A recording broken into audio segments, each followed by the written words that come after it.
Hello दोस्तों, स्वागत है आपका आपके अपने YouTube channel great wealth with Atul में। मैं हूं आपका दोस्त अतुल गोयल। आज हम बात करेंगे बजाज फाइनेंस की। बजाज फाइनेंस जो कि ऊपर के लेवल से काफ़ी करेक्ट हो चुका है, नीचे के लेवल से अच्छी खासी वेल्थ क्रिएट करके दी थी।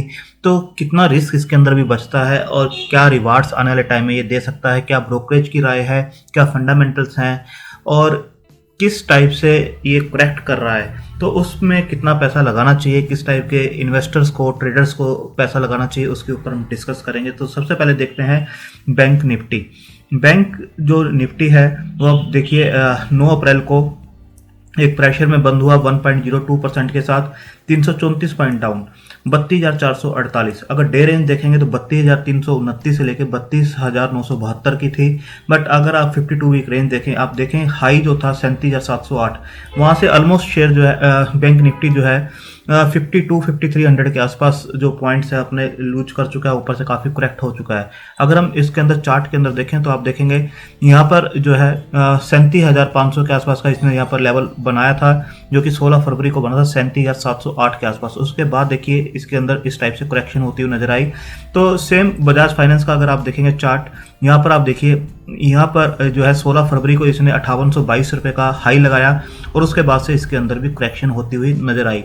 तो आप देखेंगे कि बैंक निफ्टी और बजाज फाइनेंस दोनों में ही एक सेम टाइम पर हाई लगा था 16 फरवरी को, उसके बाद से करेक्शन होती हुई नजर आई है।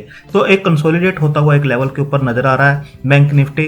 तो यहाँ पर सपोर्ट इसे भी मिलती हुई कहीं ना कहीं नजर आएगी। तो क्या टेक्निकल्स बोलते हैं उसके ऊपर हम बात करेंगे। ये था बैंक निफ्टी के साथ क्या कोरिलेशन है, अब न्यूज कैसी है उसके ऊपर ही बात करते हैं।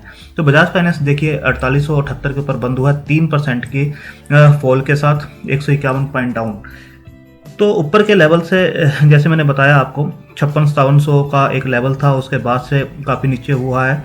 नीचे के लेवल से अभी भी डबल से ज़्यादा के ऊपर काम कर रहा है, 2.5-3 गुना के ऊपर काम कर रहा है। 1783 का नीचे का लेवल है, 52 वीक लो और हाई 5822, वहाँ से ऑलमोस्ट 1000 पॉइंट के आसपास ये करेक्ट हो चुका है।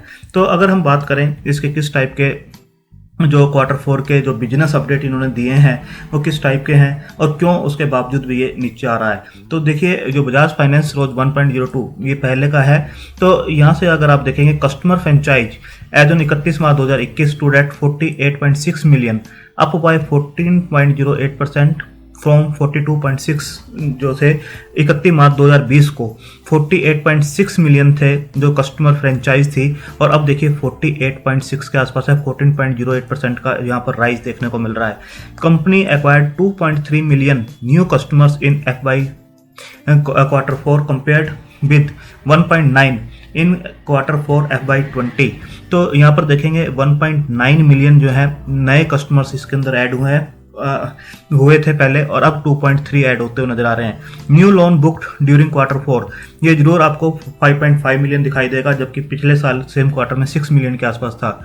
अगर एसेट अंडर मैनेजमेंट की बात करें तो 1.53 lakh crore as on 31 March 2021 है, कंपेयर्ड पहले जो था 1.47 था, और इसके अंदर जो 9500 करोड़ के आसपास की जो है बढ़त दिखाई दे रही है, और जो ग्रोथ है ईयर ऑन ईयर 4.08% की है। अगर कंसोलिडेटेड लिक्विडिटी की बात करें, जो सरप्लस है इनके पास वो 1600 करोड़ के आसपास का है 31 मार्च 2021 पे। The company liquidity position remains very strong.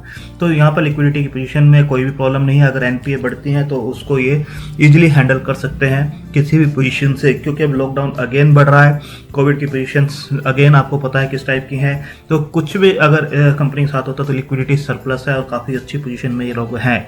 The company continues to remain well capitalised with capital adequacy ratio, जो किसी भी कंपनी के लिए मेन होता है, एनबीएफसी के लिए मेन होता है। तो वहाँ पर आप देखेंगे 28.4 की है 31 मार्च 2021 में, तो काफ़ी वेल कैपिटलाइज्ड हैं ये। इसके बाद अगर देखें company deposit book increase by 20.41 as it stood at approximately rupees 25,800 crore 31 March 2021 का है जो डिपॉजिट रेट्स हैं। क्योंकि बैंकों में क्या होता है कि जो कासा होता है, करंट अकाउंट और सेविंग अकाउंट्स होते हैं, उसके अंदर पैसे जमा होते हैं, उसको ये यूटिलाइज कर सकते हैं बैंक। बट एनबीएफसी में इस टाइप की कोई प्रोविजंस नहीं होता है। बट इसके साथ क्या है, डिपॉजिट्स बुक जो है 20.41% के आसपास इंक्रीज हुई है 25,800 की, ये काफ़ी प्लस है एज कम्पेयर टू 21,427 31 मार्च 2020 में।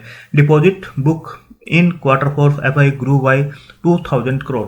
तो ओवरऑल अच्छी चीज़ें दिखाई देती हैं, बट जो ब्रोकरेज हाउस है उनके अकॉर्डिंग जो इम्प्रूवमेंट है वो स्लो है। इम्प्रूव हो रही है, क्वालिटी इम्प्रूव हो रही है, हर टाइप से इम्प्रूव हो रहे हैं। AUM जो है वो लाइफ टाइम हाई पर है इस टाइम 1.53 करोड़ तो लाख करोड़। तो बट जो रिकवरी है वो काफ़ी स्लो है। तो हमें एक जो गिरावट है उसके अंदर बिल्कुल चांस मिल रहा है इसे द्वारा खरीदने का लो लेवल के ऊपर, क्योंकि जब ये बैंक निफ्टी बढ़ना स्टार्ट होगा तो जैसे मैंने आपको दिखाया दोनों को कोरिलेट करके 16 फरवरी को दोनों के ही हाई लगे हुए हैं और उसके बाद दोनों ही डाउन आते हुए नजर आ रहे हैं। तो जैसे जैसे बैंक निफ्टी इंप्रूव करेगा तो बजाज फाइनेंस उससे भी ज़्यादा इंप्रूव होता हुआ नजर आएगा। इसके बाद अगर आप देखें जो संजीव बजाज हैं उनका कहना है we want customers to keep coming back to us rather than look anywhere else. तो ये कंपनी की जो पूरी की पूरी साइकोलॉजी है, किस टाइप से ये काम करते हैं, किस टाइप से जो इनका कस्टमर बेस है, जैसे आपने यहाँ पर भी देखा जो कस्टमर बेस है काफ़ी स्ट्रॉन्ग है इनका। 48.6 मिलियन जो इनके कस्टमर्स जो हैं वो फ्रेंचाइज है इनके पास, जो कि 42.6 थे पहले। तो बिल्कुल क्लियर है, we want customers to keep coming back to us rather than look anywhere else. तो ये काफ़ी अच्छी साइकोलॉजी है। उसके बाद देखिए Bajaj finance show slow improvement but challenges are mounting. तो आप देख सकते हैं स्लो इम्प्रूवमेंट है बट थोड़ी स्लो है। और जो HDFC बैंक से इनको काफ़ी कंपटीशन मिल रहा था, यहाँ पर आप देख सकते हैं analyst believe that the competition from HDFC bank में have reduce a bit after lenders was penalized by the regulator on digital lapses। तो यो HDFC बैंक ने इसे पेंडेमिक के स्टार्टिंग से ही काफ़ी अच्छा कंपटीशन दिया था, वो अब यहाँ पर रिड्यूस होता हुआ नजर आ रहा है और Bajaj finance again market share gain करता हुआ नजर आ रहा है। तो आप देख सकते हैं कि जो इनके इंटरेस्ट रेट्स वगैरह थे, जो कंपटीशन था पूरा का पूरा, वो एक NBFC के लिए काफ़ी हैवी पड़ रहा था। बट यहाँ पर जो है अब ये कंपटीशन थोड़ा सा रिड्यूस होते हुए नज़र आ रहा है और अगेन ये ग्रो करते हुए नज़र आएंगे। इसके बाद अगर आप देखें कि जो डिविडेंड पॉलिसी थी उसके अंदर काफ़ी चेंजेस किए गए हैं। यहाँ पर आप देखेंगे जो डिविडेंड पॉलिसी थी वो 15% के आसपास का डिविडेंड पे आउट था इनका। It was policy of the company to give dividend up to 15% which has been revised and now the NBFC will give dividend between 15 to 25%। तो पहले 15% के आसपास का डिविडेंड था, अब 15 से 25% के आसपास का इसका डिविडेंड जो है किया गया है। इसके बाद अगर आप देखें बजाज फाइनेंस का कोटक की तरफ से जो कोटक सिक्योरिटीज ने जो इसके टारगेट्स दिए हैं 12 मार्च को, वो है 5710 रुपये। जो टारगेट प्राइस दिया गया है वो 5710 रुपये का दिया गया है बजाज फाइनेंस के लिए, कि कोटक सिक्योरिटीज का मानना है ये इस लेवल को टच कर सकता है। अगर इसके बाद हम बात करें मॉर्गन स्टैनली की, जो कि बजाज फाइनेंस का ओवरवेट की रेटिंग दी गई है with a price target of 6000। According to the brokerage firm Bajaj finance asset under management for March quarter is better than expected. जैसे मैंने आपको बताया जो AUM है 1.53 लाख करोड़ को टच किया है, जो कि लाइफ टाइम हाई है और बेटर देन एक्सपेक्टेड है। तो प्राइस टारगेट जो अभी दिया गया वो 6000 का दिया गया है और ये आप देखेंगे कि 6 अप्रैल के आसपास की ही ये अपडेट है। इसके बाद आप देखेंगे कि credit Suisse is neutral on Bajaj finance with target price of 5600। तो 5600 के टारगेट्स जो है क्रेडिट स्यू की तरफ से दिए गए हैं, न्यूट्रल बताया गया है, बट स्टिल टारगेट यहाँ से आप देखेंगे 4800 के आसपास जो है शेयर काम कर रहा है और 5600 के आसपास के टारगेट्स दिए गए हैं न्यूट्रल बेस पे। और जब ये ग्लोबल ब्रोकरेज पॉजिटिव होते हैं तो शेयर काफ़ी भागने लगता है। तो आप देखेंगे मॉर्गन स्टैनली 6000 के टारगेट्स यहाँ पर दिए गए हैं। इसके बाद अगर हम बात करें ये थे फंडामेंटल्स, किस टाइप के रिजल्ट्स आने वाले टाइम में दिख सकते हैं हमें। उससे पहले अगर आप देखेंगे तो 27 अप्रैल 2021 को इनके ऑडिट रिजल्ट्स आ रहे हैं और फाइनल डिविडेंड भी उस दिन अनाउंस करेंगे। तो 27 अप्रैल तक स्टॉक हो सकता है जरूर थोड़ा प्रेशर में रहे या कंसोलिडेट करता हुआ नजर आए, बट जो भी गिरावट है उसके अंदर खरीदने का ही मौका मिल रहा है। इसके बाद देखिए मूविंग एवरेज जो है 13 बाई की तरफ इंडिकेट कर रही है, एक न्यूट्रल एक सेल, यानी स्ट्रॉन्ग बाई की तरफ इंडिकेट किया जा रहा है लॉन्ग टर्म के लिए। ऑसिलेटर्स एक बाय है, 9 न्यूट्रल है और एक सेल की तरफ इंडिकेट कर रहा है कि न्यूट्रल है। अगर 26 को हम मिलाएं और समरी बनाएं तो बाई की तरफ इंडिकेट किया जा रहा है कि 14 बाई की तरफ है, 10 न्यूट्रल है और 2 सेल की तरफ इंडिकेट कर रहे हैं कि इसे बाय करके चलना चाहिए और कोई भी गिरावट इसके अंदर मिलती है बाय ऑन डिप की पॉलिसी के साथ इसे खरीदना चाहिए।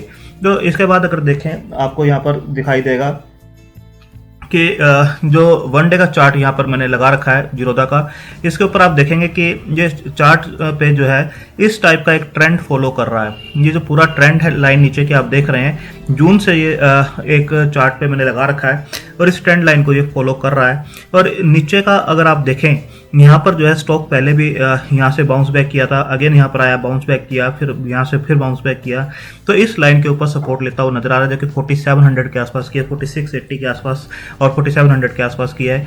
तो इस पे भी सपोर्ट ले रहा है, यहाँ सपोर्ट ले रहा है, फिर अगेन यहाँ सपोर्ट ले रहा है, फिर यहाँ पर अगेन सपोर्ट लेता हुआ नजर आएगा। तो डाउन साइड इसके अंदर काफ़ी कम है, बट अप साइड आप देखेंगे कुछ भी रिकवरी यहाँ पर अच्छी आती है, रिजल्ट्स अच्छे आते हैं, तो अगेन ये इस लेवल को भी क्रॉस करते हुए नजर आएगा।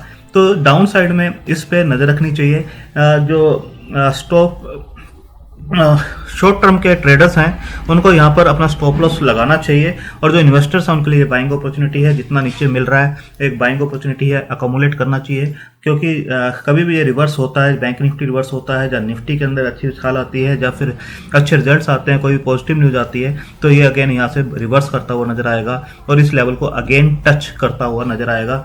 ज़्यादा टाइम ये नहीं लेता है क्योंकि बहुत शार्प मूवमेंट इसके अंदर होते हैं।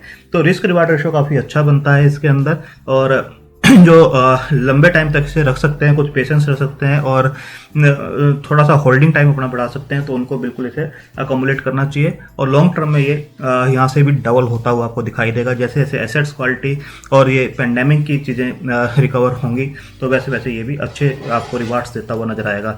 तो आप अपने फाइनेंशियल एडवाइजर से डिस्कस करके अपनी होल्डिंग कैपेसिटी और इस टेकिंग कैपेसिटी के हिसाब से इसे कंसिडर कर सकते हैं।